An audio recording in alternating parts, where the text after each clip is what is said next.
ఎక్కడ పుస్తకం చదువుకున్నావా? కాదు, అమ్మగారు స్టూడియోకి తీసుకెళ్ళినాగా, అందుకు పాటలు తీసుకున్నా. ఈ కొత్త బట్టల? అవును, అమ్మగారు కొనిచ్చారు. ఈ చొక్కా కూడానా? అవును. లాగో? అవును. బోట్లు? అవును. అన్ని మా అత్తయ్య కొనిచ్చిందా? అవును అవును అవును. ఇంక పోతుంది నువ్వేనా? చేతి మీద పోతుంది నువ్వేనా?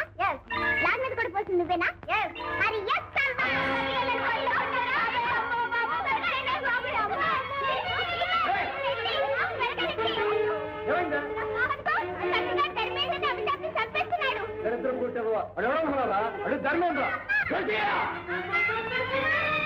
పసివాడిని గొడ్డును బదిలిటి పోతావా? ఈసారి వీడి మీద చేయిస్తామంటే తోలు వచ్చేస్తాను చేస్తా. ఏంటి నా ఎంగిలి మెతుకులు తింటూ నా మీద చేసుకుంటావరా? నేనేం చేస్తావు? ఇంకా ఏం చేయగలవరా? నా అభిమానాన్ని చంపేసి నన్ను చంపేశావు. చీము నెత్తురు లేని చింకి పాత్ర తయారు చేశావు. ఇంతకంటే ఏం చేయగలవు? పచ్చి కోత నేర్చిందే. నువ్వు ఇంకా ఒక్క క్షణంలో ఇంట ఉండటానికి లేదు. వెళ్ళరా వెళ్ళు. నువ్వు చెప్పక ముందే నేను వెళ్ళిపోవాలని ఎప్పుడో నిర్ణయించుకున్నాను రా బాబు. వీళ్ళంతా ఈ చూరుని పట్టుకుని వేలాడే గబ్బిలను. నిన్నేం చేయలేదు. నువ్వు సరితమ్మ గారి అభిమానాన్ని సంపాదించావు. నీకేం పర్వాలేదు. నిన్ను బాగానే చూసుకుంటుంది, నీ పైకి తెస్తుంది. మంచి పేరు తెచ్చుకుని నిన్ను ఇంతగా తీర్చిదిద్దిన నీ కన్న తల్లి రుణం తీర్చుకో.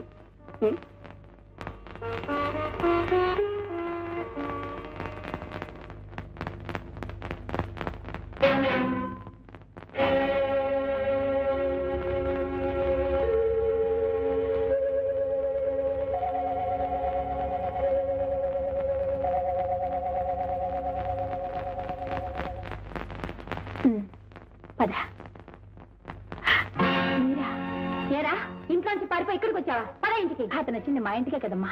నేనేం పరాయిదన్నా? పరాయిదానివి కాక నువ్వెవరికి అయిందానివి? అదేమిటం ఉన్నమాటే అంటున్నానమ్మా. నా బిడ్డ నీ దగ్గర నీతో పాటు ఈ జారుడు మెట్ల మీద, ఈ పాకుడు బండ మీద నిలబడ్డం నాకు ఇష్టం లేదు. వాణ్ణి నా సుఖంగా బతకని నువ్వు అయిందానివని నమ్మి మోసపోయి అక్కడొకరు 7 ఏళ్ల నుంచి కుమిలిపోతూ బతుకుతున్నారు. అది చాలు మాకు. కొందరు చేసిన ద్రోహానికి ఇక్కడ నేను చావలేక బతుకుతున్నాను. నువ్వా? నీకేమమ్మా? సరితాదేవి మహారాణివి. ఈ మహారాణి పట్టుపరుపుల మీద కుమిలిపోతూ బతుకుతోందమ్మా. అద్దాల మెడలో కుంగిపోతూ బతుకుతోంది. తన చెయ్యని నేరానికి మహారాణి రోజు శిక్ష అనుభవిస్తూనే ఉందమ్మా. ఏమిటి, నువ్వు నేరం చేయలేదా? బాగుందమ్మా. అప్పుడే మర్చిపోయావా? నిన్నెంతటి దాన్ని చేసిన మనిషిని దూరం చేసుకున్నావు. ఆ సంగతి మర్చిపోయావా? నువ్వెంత అవమానించినా అన్నీ భరించి ఆనాడు నీ పుట్టినరోజని ఆ మనిషి నీ ఇంటికి వస్తే నలుగురు చేత కొట్టించి ఇంట్లోంచి గింటించేశావు. ఆ సంగతి మర్చిపోయావా? డబ్బు మతంతో కొండయ్య మనసు విరిచేశావు. అది మర్చిపోయావా? అవునులే, నువ్వెంతటికైనా తెగించిన దానివి. ఆపు.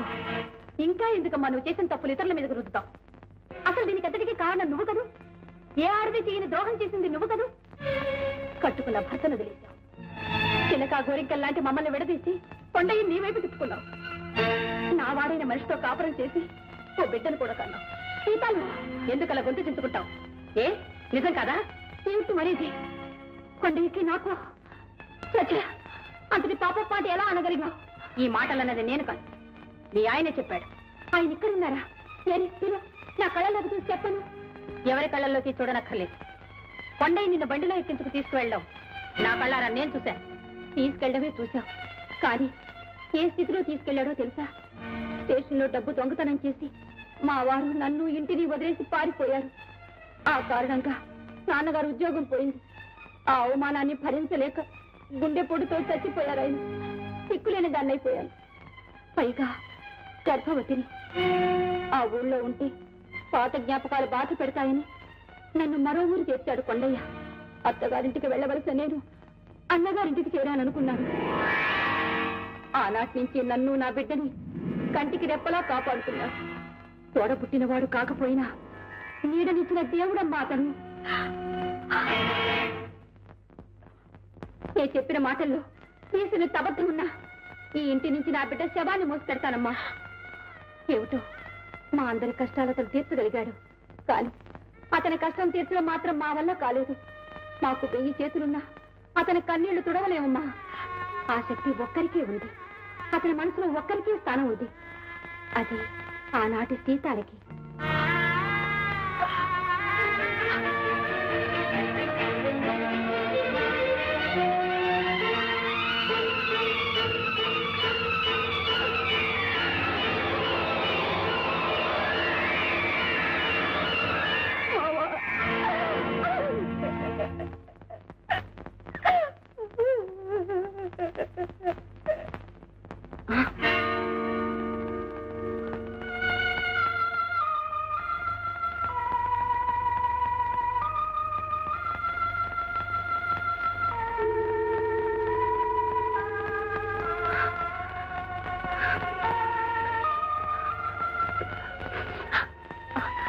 బాబు మీ నాన్నగారుగా నాన్న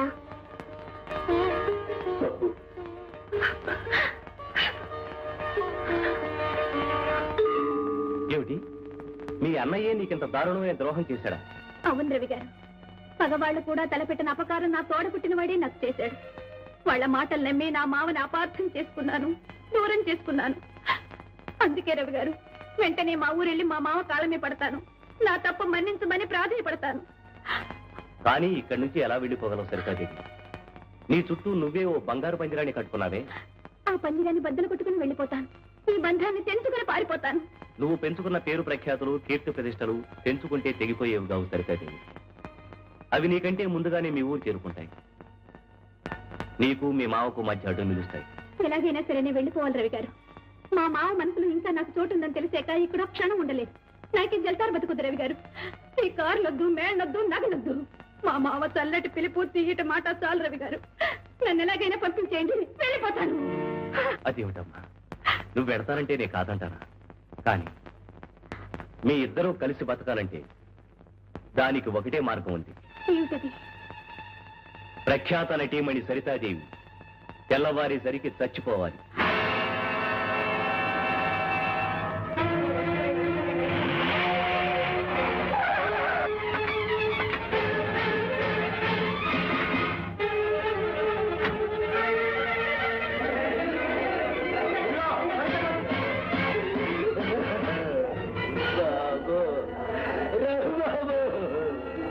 ఎంత చిన్నగా నాతో చెప్పుకునేది ఇప్పుడు ఏం జరిగిందని బాబు ఇంతగా ఇచ్చేసిందే. అదే నాకు అర్థం కాలేదు. అసలు సరితదేవులు ఆత్మహత్య చేసుకోవడానికి ఏదైనా బలమైన కారణం ఉందంటారా? ఏముందని చెప్పంటారు? అడిగోనండి, ఆ రాత్రులేనండి కారణం. నా తల్లి బతుకులన్న కారణం డబ్బుడో తీకు తిన్నాడు. ఆ తల్లి జైల్లో పోయింది.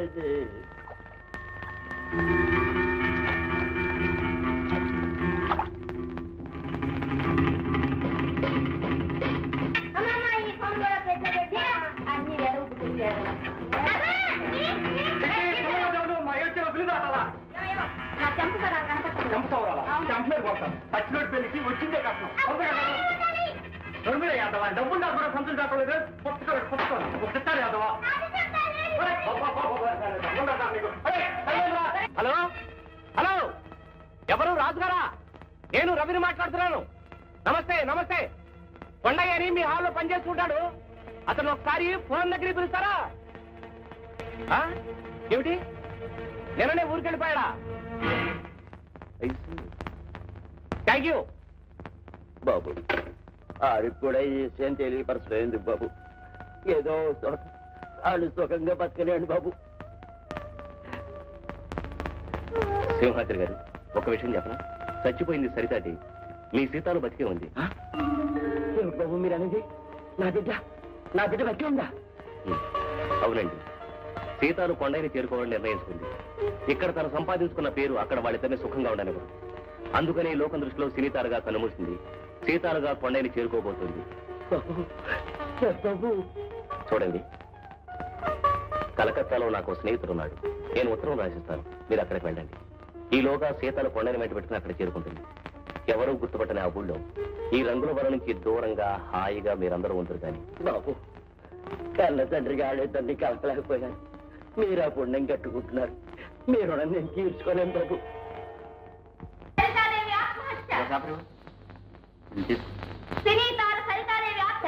ఆత్మహత్య చేసుకుందా? అవునమ్మా, ఇదిగోండి 30 పైసలు ఇవ్వండి. అలాగే. సరితాదేవి ఆత్మహత్య.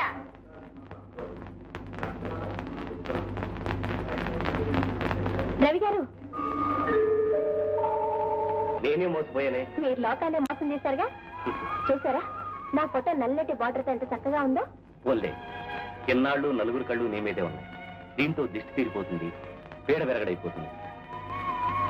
నువ్వు కొండయ్య చిలక గోరింకల్లా హాయిగా ఉంది. కానీ ఈ బొమ్మ చూసినప్పుడల్లా నీ మాటలు గుర్తు చేసుకుంటాను. దీని మీద నీ సంతకం చేసే బాబు.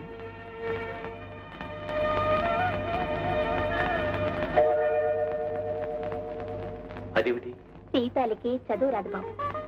చదువు సంస్కారం నేర్చుకున్న సరితే ఎప్పుడో చచ్చిపోయింది.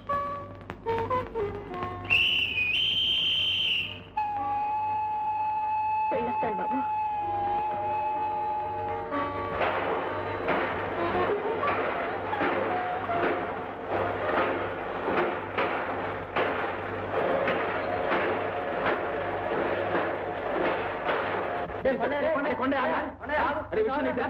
ఈ పేపర్ చూసావా? చూడరా, చూడు. ఏంట్రా?